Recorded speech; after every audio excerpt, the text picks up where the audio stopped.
Beaucoup d'adultes, surtout après 45 ou 50 ans, remarquent qu'ils se réveillent régulièrement vers 3 heures du matin. Le sommeil semblait pourtant profond, la soirée calme, et rien ne laissait penser que la nuit serait interrompue. Et pourtant, les yeux s'ouvrent, parfois avec une sensation de vigilance légère, parfois sans aucune raison apparente.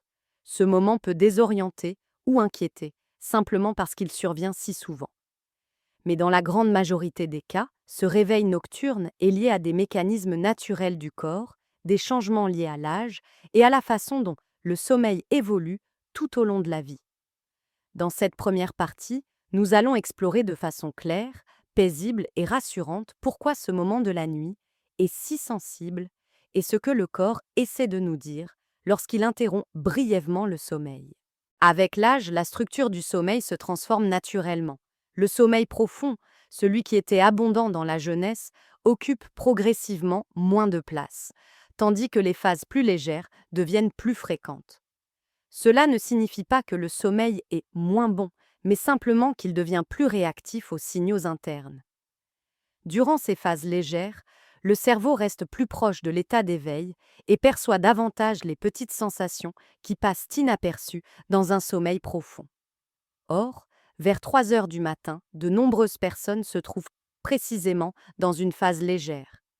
Une variation de température, une position à ajuster, un mouvement interne du corps, tout cela peut suffire à créer un bref réveil. Il ne s'agit pas d'un signe d'alerte, mais d'une transition normale dans un sommeil devenu plus sensible. Le rythme interne joue également un rôle important. Notre corps possède une horloge biologique qui organise les moments de fatigue, d'endormissement et de réveil. Avec les années, cette horloge peut se décaler légèrement. Beaucoup de personnes remarquent qu'elles s'endorment plus tôt le soir et qu'elles ont tendance à se réveiller plus tôt le matin. Ce glissement subtil peut provoquer une petite remontée de vigilance vers le milieu de la nuit. Elle est très légère, souvent imperceptible, mais comme elle arrive pendant une phase de sommeil superficiel, elle peut provoquer un éveil. Cette réaction n'a rien d'inquiétant. Elle montre simplement que le rythme interne continue d'évoluer au fil des années. Un autre élément qui influence ce réveil nocturne concerne la façon dont l'esprit traite les émotions et les pensées pendant le sommeil. La nuit n'est jamais un moment de pause totale. Le cerveau classe, organise, simplifie les expériences de la journée.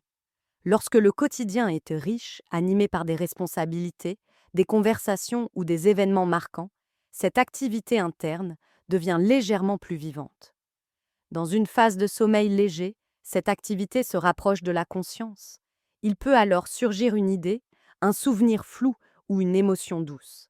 Cela suffit parfois à nous amener à la frontière de l'éveil. Ce n'est pas le signe d'une inquiétude profonde ou d'un stress mal géré. C'est simplement une interaction normale entre l'esprit et le sommeil. La température corporelle influence elle aussi fortement le sommeil.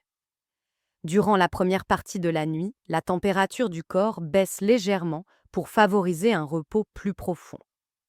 Mais quelques heures avant le réveil naturel, elle commence à remonter. Cette remontée est progressive, douce, intégrée au rythme biologique. Or, ce changement survient souvent autour de 3 ou 4 heures du matin. Lorsque le sommeil est léger, même une variation subtile peut être ressentie par le cerveau. Le corps peut alors vouloir se tourner, ajuster la couverture ou simplement prendre quelques secondes de vigilance. Ces sensations deviennent plus perceptibles avec l'âge, car la régulation de la température évolue et le corps se montre plus attentif aux moindres variations. La respiration, elle aussi, influence les éveils nocturnes. Pendant les phases les plus légères, le cerveau surveille davantage le rythme respiratoire. Une inspiration un peu plus courte, un air légèrement plus sec ou un changement de position peuvent devenir des signaux perçus clairement. Pendant les phases profondes, ces variations passent inaperçues, mais dans une phase légère, elles peuvent être suffisantes pour provoquer un réveil. Encore une fois, cela ne traduit pas un problème respiratoire. C'est simplement le reflet d'une vigilance naturelle du cerveau durant les moments plus sensibles du sommeil. Le système digestif poursuit également son activité pendant la nuit. Bien qu'il fonctionne plus lentement, il ne s'arrête jamais totalement. Certaines personnes ressentent davantage les mouvements internes du ventre ou de l'intestin lorsque le sommeil devient superficiel, un repas tardif, un aliment un peu plus difficile à digérer ou simplement l'activité digestive normale peuvent provoquer une petite sensation. Ce ressenti, inoffensif, peut se manifester précisément vers 3 heures du matin, lorsque la phase de sommeil est moins profonde. Il ne s'agit pas d'un dérèglement, mais d'une interaction normale entre digestion et sommeil. L'environnement joue lui aussi un rôle plus important qu'on ne l'imagine. La nuit, les bruits de la maison sont amplifiés. Un appareil qui se met en marche, un meuble qui travaille légèrement, un courant d'air discret, un bruit extérieur isolé. Durant la journée, nous n'y prêtons aucune attention, mais dans un sommeil léger, ces signaux deviennent plus audibles. Avec l'âge, la sensibilité aux sons ou aux variations de température augmente légèrement, ce qui explique pourquoi des détails minimes peuvent suffire à interrompre brièvement le repos. Parfois, ce sont simplement des besoins du corps qui se manifestent. Un peu de soif, un changement de position nécessaire, une légère tension dans un muscle ou l'envie d'aller aux toilettes. Le corps communique constamment et même durant la nuit, il envoie des signaux pour maintenir le confort. Lorsque ces signaux reviennent plusieurs fois aux mêmes heures, le cerveau finit par les associer à un moment particulier. C'est ainsi qu'une habitude de réveil peut se former, même lorsque les causes initiales s'atténuent. Certaines personnes ressentent aussi une solitude particulière vers 3 heures du matin. À cette heure, tout semble immobile. Cette absence de bruit et de mouvement peut créer un espace où les sensations internes paraissent de plus présentes. Pour ceux qui vivent seuls ou traversent une période de transition, cette tranquillité peut être perçue comme un moment d'hypersensibilité. Ce n'est pas un trouble, mais une réaction naturelle à un environnement extrêmement calme. Il est également utile de rappeler que la plupart des gens se réveillent plusieurs fois au cours de la nuit, souvent sans s'en souvenir. Lorsque l'éveil est très bref, la mémoire ne le retient pas. Mais si l'éveil coïncide avec une phase légère, comme c'est souvent le cas vers 3 heures, l'impression de se réveiller toujours à la même heure peut émerger, même si ce n'est qu'une perception. Enfin, les habitudes quotidiennes de la journée influencent la nuit bien plus qu'on ne le pense. La consommation de boissons stimulantes, même plusieurs heures avant le coucher, peut laisser une petite trace de vigilance. Les écrans lumineux retardent légèrement le rythme interne. Les émotions vécues dans la journée continuent à résonner doucement dans l'esprit pendant la nuit. Tous ces éléments n'agissent pas seuls, mais ensemble, et ils deviennent perceptibles lorsque le sommeil atteint un niveau plus sensible. Le réveil vers 3 heures du matin n'est donc pas un signal d'alarme. C'est l'expression naturelle d'un corps qui fonctionne, qui réagit, qui s'adapte. C'est un moment où des processus biologiques, émotionnels et environnementaux se rencontrent et créent une courte parenthèse d'éveil. Comprendre ces mécanismes permet de vivre ce moment avec davantage de tranquillité, comme une simple transition dans le cours normal de la nuit. Se réveiller vers 3 heures du matin peut donner l'impression que l'esprit devient brièvement plus clair, alors que le corps, lui, souhaiterait rester endormi. Ce moment se situe dans une zone très particulière de la nuit. Elle est calme, silencieuse, presque immobile. Dans cette atmosphère, les sensations internes deviennent plus perceptibles et les transitions naturelles du sommeil semblent plus visibles qu'à d'autres heures. Cette deuxième partie explore en profondeur ce qui se déroule dans le corps et dans l'esprit durant ces premières heures du matin. Comment nos habitudes quotidiennes influencent cette sensibilité nocturne et pourquoi ces éveils sont presque toujours bénins et parfaitement compréhensibles. Le sommeil nocturne n'est jamais uniforme. Il se déroule en cycles successifs qui alternent entre des phases profondes et des phases légères. En avançant en âge, la proportion de sommeil léger dans chaque cycle devient plus importante. Cela signifie que le cerveau reste plus proche de l'état d'éveil sur des périodes plus longues. Autour de 3 heures du matin, beaucoup de personnes se trouvent dans l'un de ces moments où la barrière entre sommeil et vigilance est plus fine. Un léger inconfort, un petit besoin de bouger, une pensée fugitive ou même un bruit très discret peut alors suffire à provoquer un éveil. Ce phénomène n'est pas un signe de fragilité, mais la conséquence naturelle de cycles plus sensibles. Le calme environnant amplifie également ces sensations. Pendant la journée, nos sens sont constamment sollicités. Conversations, déplacements, activités visuelles sont multiples. Cette stimulation continue masque les signaux internes. Mais vers 3 heures du matin, lorsque tout est immobile, le moindre détail intérieur ou extérieur est ressenti davantage. Une image issue d'un rêve, une idée survenue sans raison, une émotion discrète ou une respiration un peu plus profonde peuvent devenir suffisamment présentes pour attirer brièvement l'attention du cerveau. Cela ne traduit pas une agitation excessive, mais la façon dont l'esprit utilise cette période de la nuit pour organiser et intégrer des informations.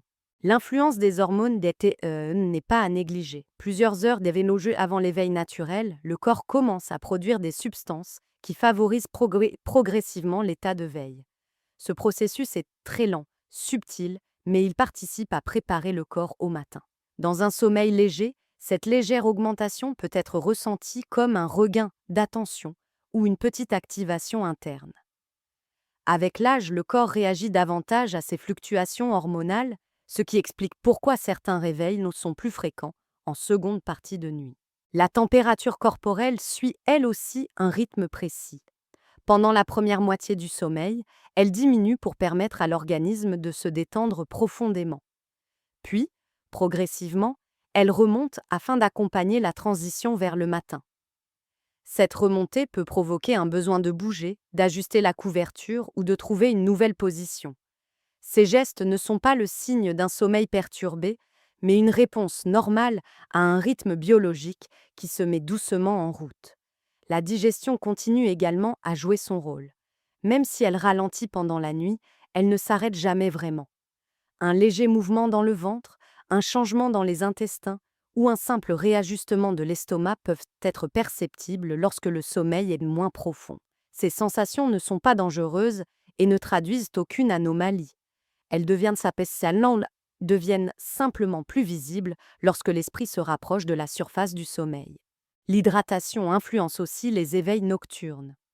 Au fil de la nuit, le corps perd un peu d'eau par la respiration et par l'échange thermique. La bouche ou la gorge peuvent devenir légèrement sèches, ce qui suffit à provoquer un court éveil. De plus, le besoin d'aller aux toilettes devient plus fréquent avec l'âge, même lorsque la sensation est faible. Le cerveau peut retenir cette information et, si cela se reproduit plusieurs nuits de suite, il peut mémoriser ce moment précis comme une heure de vigilance. Les habitudes adoptées durant la journée laissent également leur empreinte. La consommation de café, de thé ou de boissons énergisantes peut avoir un effet qui se prolonge plus loin qu'on ne le pense. Même une tasse l'après-midi peut laisser une trace légère dans le système, suffisamment perceptible lorsqu'une phase de sommeil superficielle apparaît. Les écrans, en particulier en soirée, émettent une lumière qui retarde légèrement l'horloge interne. Cela peut décaler les cycles du sommeil et rendre le milieu de la nuit plus sensible. Les émotions vécues durant la journée, qu'elles soient positives ou plus éprouvantes, ne disparaissent pas totalement au coucher. Elles continuent souvent d'exister, sous forme de petites résonances internes qui peuvent se manifester dans les moments de sommeil léger. La réaction naturelle du corps aux environnements silencieux est également un facteur. Lorsqu'il n'y a aucun bruit pour détourner l'attention, le cerveau perçoit plus clairement les signaux internes. Une contraction musculaire, un point de tension dans le cou, une jambe à repositionner, un coussin trop ferme. Ces détails minuscules deviennent perceptibles dans les phases légères du sommeil. Ces ajustements n'ont rien d'anormal. Ils montrent simplement que le corps cherche naturellement la posture la plus confortable possible. Les rêves peuvent aussi influencer les éveils. Ils surviennent dans plusieurs phases du sommeil et deviennent parfois plus vivants ou plus émotionnels dans les moments où la vigilance augmente légèrement. Un rêve particulièrement réaliste ou symbolique peut provoquer un bref réveil. Souvent, nous ne nous souvenons pas du rêve en lui-même, seulement du fait d'être réveillé. Cela donne l'impression d'un réveil sans cause identifiable. La lumière joue également un rôle dans la qualité des nuits. Lorsque l'on passe peu de temps à l'extérieur ou que les journées sont très grises, l'horloge interne reçoit moins de repères lumineux. Cela peut rendre les cycles légèrement moins réguliers, ce qui augmente la sensibilité au milieu de la nuit. À l'inverse, une exposition régulière à la lumière naturelle renforce ce rythme et peut stabiliser les moments de sommeil léger. Le cerveau possède aussi une forte capacité à créer des habitudes. Si, pour une raison ou une autre, une personne se réveille plusieurs fois vers la même heure, même pour des raisons différentes, le cerveau peut enregistrer ce moment comme un point d'attention. Il devient alors plus facile pour lui de répéter ce réveil. Ce n'est pas une fatalité. Les habitudes du cerveau sont malléables et peuvent se modifier progressivement à mesure que le quotidien évolue. Les événements de la vie ont également un impact profond. Les transitions, comme la retraite, des changements dans la famille, une modification du rythme de travail ou une période émotionnelle particulière, peuvent rendre l'esprit davantage actif pendant la nuit. Ces changements, même lorsqu'ils sont positifs, demandent une adaptation. Et cette adaptation se reflète parfois dans un éveil léger au milieu de la nuit. Il ne s'agit pas d'inquiétude ou de tension, mais d'un processus normal d'ajustement interne. Les sensations physiques qui apparaissent naturellement avec l'âge jouent aussi un rôle. Une articulation un peu sensible, une épaule légèrement contractée, un genou à repositionner ou simplement un oreiller qui ne soutient plus parfaitement peuvent provoquer un éveil lorsqu'ils apparaissent dans une phase légère de sommeil. Ces petits signaux montrent simplement que le corps reste attentif à son confort, même lorsqu'il repose. Dans l'ensemble, le réveil vers 3 heures du matin n'est pas un signe d'alarme. C'est un moment où se croisent de nombreux mécanismes biologiques, émotionnels, hormonaux, digestifs, environnementaux et comportementaux. Ils forment un ensemble cohérent, naturel et totalement normal. Comprendre ces mécanismes permet de vivre cette expérience avec plus de sérénité, en sachant que le corps continue simplement son travail nocturne tout en s'adaptant aux changements de la vie.